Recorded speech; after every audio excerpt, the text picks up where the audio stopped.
Welcome to easy learning 700। ये MGT 211 introduction to business की short lecture series का पहला लेक्चर है। इससे पहले भी इस चैनल के ऊपर एक सीरीज अपलोड हो चुकी है, लेकिन इस सीरीज के अंदर इम्प्रूवमेंट की गई है ताकि आपको ये सब्जेक्ट और ज़्यादा अच्छी तरह समझ में आ सके और आपके एग्ज़ाम्स में और ज़्यादा हेल्प हो सके। तो ये पहला लेक्चर है और इसका टाइटल भी इंट्रोडक्शन है। तो सबसे पहला जो टॉपिक है इस कोर्स का वो है डेफिनेशन, बिजनेस की डेफिनेशन। तो बिजनेस क्या होता है? Any activity to earn profit, यानी कि प्रॉफिट अर्न करने के लिए जो भी एक्टिविटी की जाती है, जो भी लीगल एक्टिविटी की जाती है, उसको हम बिजनेस यानी कि कारोबार कहते हैं। और जो वर्ड बिजनेस है वो ड्राइव्ड हुआ है टर्म बिजीनेस से। एंटरप्रेन्योरशिप, अब ये एंटरप्रेन्योरशिप क्या है? आपने लफ्ज़ सुना होगा, अक्सर एंटरप्रेन्योर का लफ्ज़ सुना होगा या फिर एंटरप्रेन्योरशिप का लफ्ज़ सुना होगा। ये जो है एक नई फॉर्म है बिजनेस की। ये एक फिनोमेना है जिसके अंदर एक पर्सन जो है वो सर्च करता है एक अपॉर्चुनिटी को और कोशिश करता है उसको अवेल करने की। इसके अंदर जो है वो सेटअप किया जाता है बिजनेस को, फाइनेंशियल रिस्क लिया जाता है प्रॉफिट की होप से कि प्रॉफिट होगा, इस होप से कि प्रॉफिट होगा। Now the components of business, business के कंपोनेंट्स कौन कौन से होते हैं? इंडस्ट्री और कॉमर्स। इंडस्ट्री क्या है?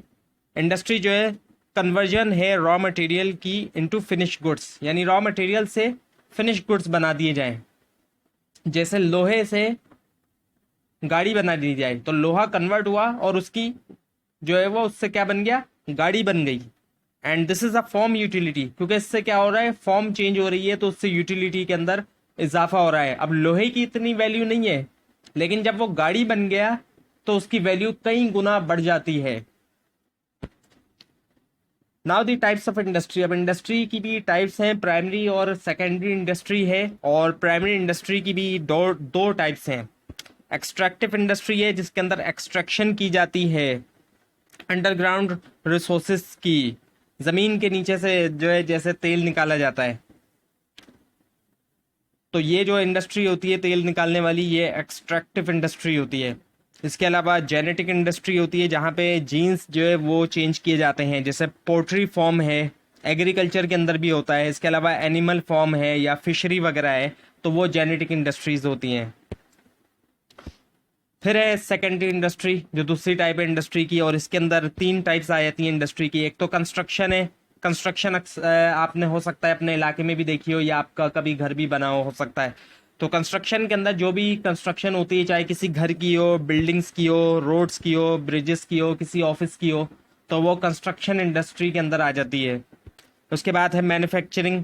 अब ये मैन्युफैक्चरिंग इंडस्ट्रीज होती हैं ये ज़्यादा तौर पे इंडस्ट्रियल एरिया के अंदर होती हैं जहाँ पे रॉ मटेरियल से फिनिश गुड्स बन रहे होते हैं।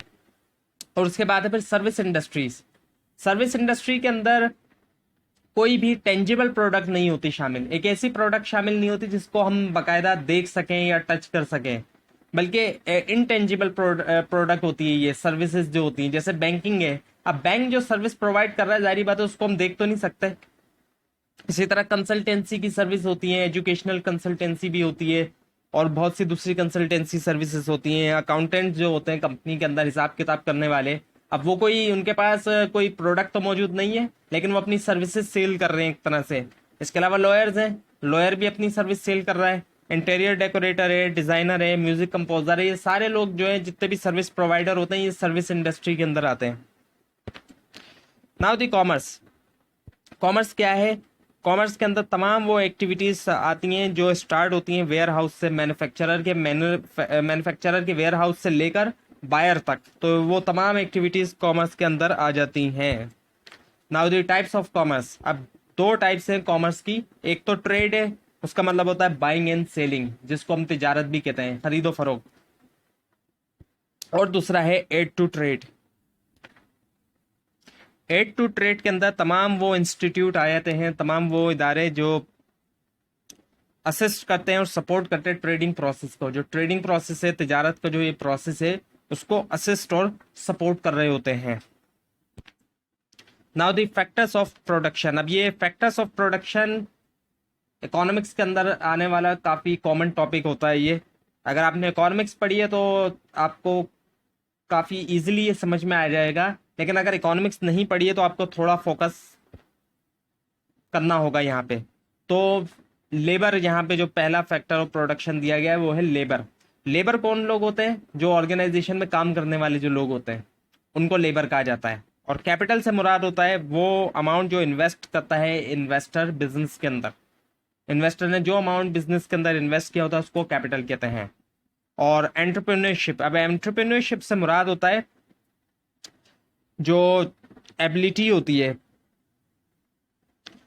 लोगों की जो बिजनेस चला रहे होते हैं। अब जाहिर बात है जो लोग बिजनेस चला रहे होते हैं उनकी एबिलिटी यानी उनकी जो काबिलियत होती है वो। और उसके बाद है फिर फिजिकल रिसोर्सेज। फिजिकल रिसोर्सेज में लैंड, बिल्डिंग, व्हीकल, मशीनरी वगैरह ये तमाम चीज़ें आ जाती हैं। तो 4 लेबर जो है फैक्टर्स ऑफ प्रोडक्शन होते हैं। Now the economic system. अब इकोनॉमिक सिस्टम क्या होता है? हर कंट्री का कोई ना कोई इकोनॉमिक सिस्टम होता है। ये सिस्टम क्या होता है? A system for allocation of resources. जो रिसोर्सेज होते हैं उनकी एलोकेशन के लिए होता है कि किसको कितने रिसोर्सेज मिलने चाहिए।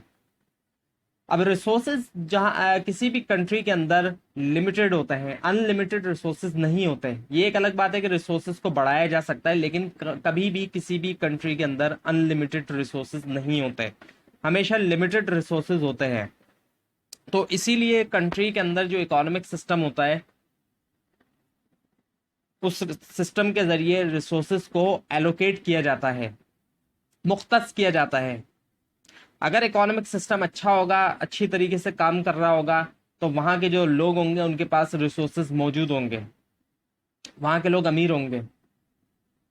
लेकिन अगर सिस्टम सही तरह काम नहीं कर रहा किसी भी कंट्री का इकोनॉमिक सिस्टम, तो वहाँ लोगों के पास रिसोर्सेज नहीं होंगे। जैसे हमारे कंट्री की इकोनॉमी का बुरा हाल है तो यहाँ पे लोगों के पास रिसोर्सेज नहीं है। Now the types of economic system. अब इकोनॉमिक सिस्टम्स की जो टाइप्स होती हैं कई सारी हैं, लेकिन जो 2 मेन टाइप्स हैं वो आपको यहाँ बताई जा रही हैं। एक है प्लान्ड इकोनॉमी और दूसरा है free market economy. Planned economy में सारा जो भी रिसोर्सेज की एलोकेशन वगैरह होती है वो गवर्नमेंट के हाथों में होती है, और फ्री मार्केट के अंदर जो होता है वो डिमांड और सप्लाई वाला मामला होता है कि जो डिमांड होगी उसके हिसाब से सप्लाई की जाएगी। Now the types of environmental forces. अब जो एनवायरमेंटल फोर्सेस होती हैं वो इंटरनल होती हैं और एक्सटर्नल भी होती हैं। तो जो एक्सटर्नल फोर्सेस होती हैं ये ऑर्गेनाइजेशन के बाहर होती हैं, और बाहर होने की वजह से ये फैक्टर्स जो होते हैं ये अनकंट्रोलेबल होते हैं, ऑर्गेनाइजेशन इनको कंट्रोल नहीं कर सकती। और जो इंटरनल फैक्टर्स होते हैं ये ऑर्गेनाइजेशन के अंदर होते हैं और ऑर्गेनाइजेशन इनको कंट्रोल कर सकती है, कंट्रोलेबल फैक्टर्स होते हैं ये। नाउ द स्वॉट एनालिसिस। अब ये एक बहुत ही इंपॉर्टेंट एनालिसिस है जो आगे एडवांस कोर्सेज में भी आप पढ़ते रहेंगे। स्वॉट की जो फुल फॉर्म है वो है strength, weakness, opportunities and threats. तो हर कंपनी के अंदर, ऑर्गेनाइजेशन के अंदर स्ट्रेंथ भी होती है, वीकनेस भी होती है, उसको अपॉर्चुनिटीज भी मिलती हैं और थ्रेट्स भी मिलते हैं। स्ट्रेंथ, वीकनेस ऑर्गेनाइजेशन के अंदर होती हैं, ये दोनों चीज़ें ऑर्गेनाइजेशन के अंदर होती हैं, और जो अपॉर्चुनिटीज और थ्रेट होते हैं ये बाहर होते हैं, एक्सटर्नल होते हैं ये। तो ये था आज का लेसन नंबर 1। आपको अगर कन्फ्यूजन है तो आप नीचे कमेंट कीजिए, और अगर आप ये स्लाइड डाउनलोड करना चाहते हैं तो वो भी आप डाउनलोड कर सकते हैं नीचे डिस्क्रिप्शन बॉक्स में दिए गए लिंक से। और इस पूरी सीरीज को देखने के लिए इस चैनल को सब्सक्राइब कीजिए। Thanks for watching.